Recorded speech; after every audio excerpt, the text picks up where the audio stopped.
थांनाय 12 जुन खालार खालिनिफ्राय गोमानानै थानाय राजकुमार सरकारनि गोथै सह'खौ 24 साननि उनाव मोनबाय। 29 बोसोर बैसोनि राजकुमार सरकारनि गोथै सह'खौ भारत-भुटान सिमायारि ओनसोलनि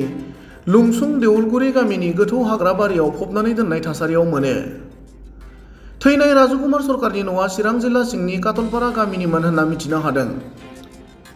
12 जुन खालार खालि गामिसेनिनो अजय मण्डलनि न'आव राजकुमार सरकारखौ जोबथा खेब नुनो मोनदोंमोन होनना सुलुंनिफ्राय मिथिनो हादों। गुबुन फारसेथिं राजकुमार सरकारनि गोमानाय सोमोन्दै नखरनि सुबुङा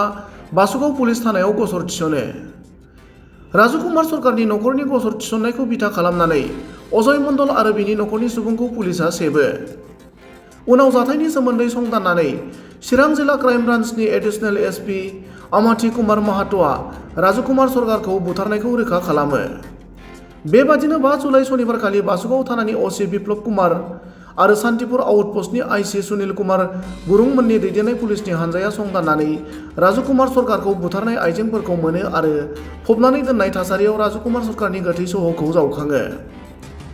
बे जाथायनि बिथिङाव पुलिसनि फारसेनिफ्राय खौरांगिरिनि सिगाङाव ओरैबादि फोरमायो।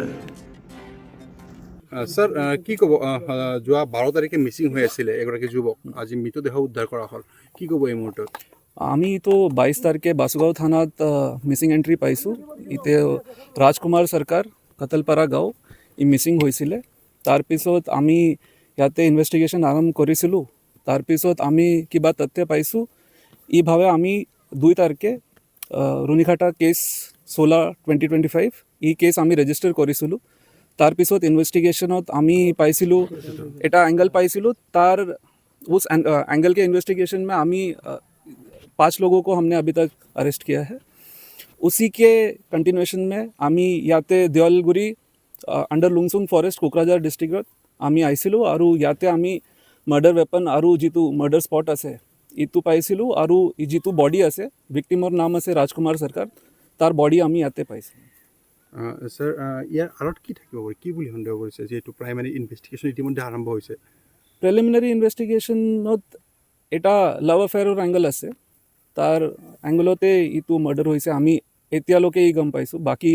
তদন্ত চালু আছে আমি তদন্তত গম পাওঁ স্যার তেখেতৰ লগত মটৰচাইকেল এখন আছিলে আমি